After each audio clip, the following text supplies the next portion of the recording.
Hello, Grammie here. Today we're going to read Chapter 12 of The Secret Window. I have a feeling things are going to get a little bit heated for Meg. Shall we find out if that's true? Okay. Chapter 12. Bad news from Gracie. Oh no, it's already started out wrong. Oh dear. Hey, what happened at the party last night? Bill was curled up on the couch in the living room, a book balanced on his knees, a half dozen others on the floor within arm's reach. I thought you said you had a good time.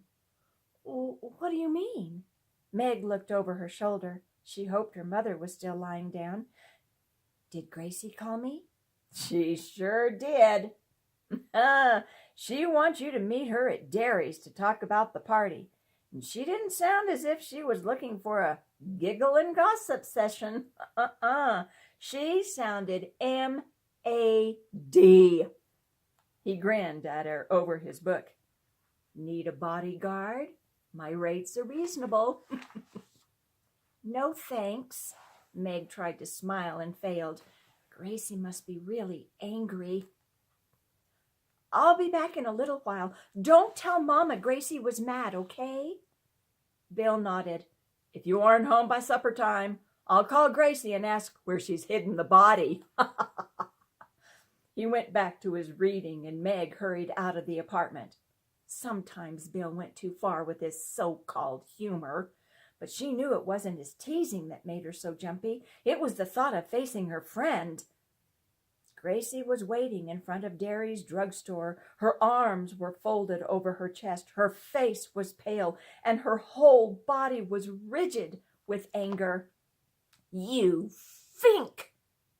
She hurled the words across the sidewalk as Meg drew near. I bet you really feel great about what you did. Meg stepped backward. Now wait, she began, then tried again. I'm sorry I ran away last night. It was just a feeling I had that I shouldn't stay. Did you have fun? Fun? Gracie's voice cracked on the word just as the door of the drugstore opened and Mr. Derry came outside and stretched. Nice day, he said pleasantly. Doesn't that sun feel good, girls? Yes, it does, Meg murmured, her eyes on Gracie. Let's walk, Gracie said rudely. I want to talk to you in private. She started down the street, and Meg, with a quivery smile at Mr. Derry, hurried after her. What's wrong, Gracie? Did something happen at the party after I left? She held her breath. Gracie strode on, arms swinging, hands clenched in tight fists. Did something happen? She repeated, as if you don't know. I didn't think you were a snitch, Meg Korshak, but I was wrong. Boy, was I wrong. Now I know what kind of person you are, and I'll never forgive you for what you did. Never. But what did I do? I didn't want to stay at the party, so I came home, that's all. I knew you wouldn't like it, but I didn't think you'd care this much. I had this funny feeling that I didn't belong there. They'd reached the corner where an empty concrete bench marked the bus stop. Gracie sat down with a thump, and Meg sat beside her. Well, you're right about one thing, Gracie said. She was suddenly close to tears. You didn't belong there. You're a baby and a stool pigeon, and by tomorrow morning there won't be a single person in school who'll have anything to do with you. You'll see. Gracie, will you just tell me what I did that was so terrible, please? Meg struggled to keep her own anger under control. I don't know what you're talking about. Don't lie. Tears streamed down Gracie's cheeks, but she didn't seem to notice them. You called the police and told them there was a wild party going on at the Bells. Don't say you didn't. It had to be you. It's all your fault that we had to go to the police station. And they called everybody's parents, and Linda and the two boys are being charged with possession of marijuana. I just hope you're satisfied." "The police!" Meg gasped. "I didn't call the police. Why would I do that? I didn't call anybody. I just went back to our apartment building and I stayed overnight with the girl downstairs. You know, Rhoda." "I don't care where you stayed," Gracie was sobbing. "I was in the police station. I was searched. My mother was called to the police station and she's so mad she's ready to kill me. I'm grounded for 3 months. The only reason I'm here now is because she had to work an extra shift. If she finds out I left the house, she'll probably make it 6 months. But I don't care. I wanted to tell you face to face what I think of you." She hiccuped noisily. Meg put out a hand, but Gracie snatched her arm away. "So now you know," she was still sobbing, "I hate you, and Linda hates you, and every single person at the party hates you. Everybody hates a Fink. Linda's folks probably hate you too because one of the boys was drunk and tried to get away from the police and he broke a beautiful vase in the living room." She rubbed her eyes. "You're so mean." "Gracie, I didn't."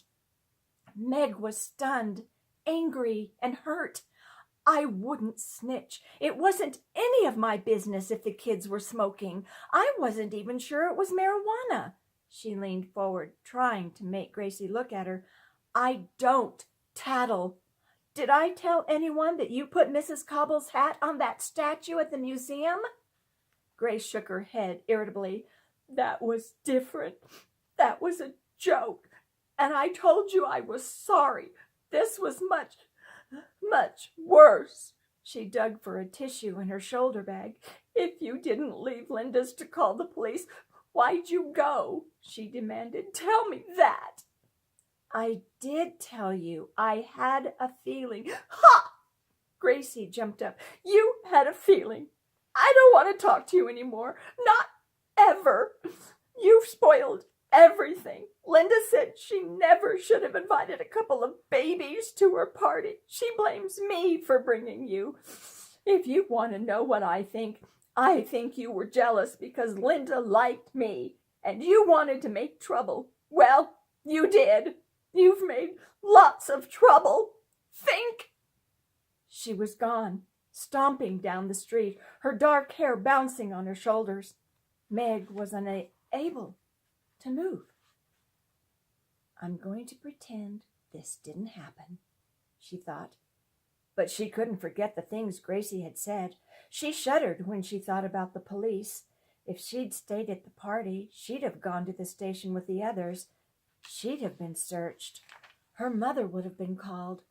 She pictured her mother already so stiff and silent under the weight of her father's going. "I've come to get my daughter out of jail, officer," she would have said. "I want you to know that her older brother would never get into such trouble. The second child in our family was strictly an accident." "Coming or not, sister?" Meg looked up.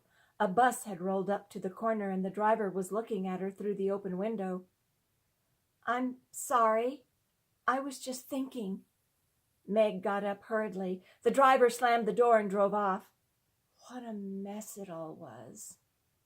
As she started home, Meg was more confused than she'd ever been in her life.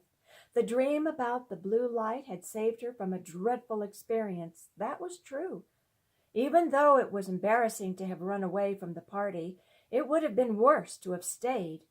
Still, she couldn't tell anyone about the dream, so she was in trouble anyway.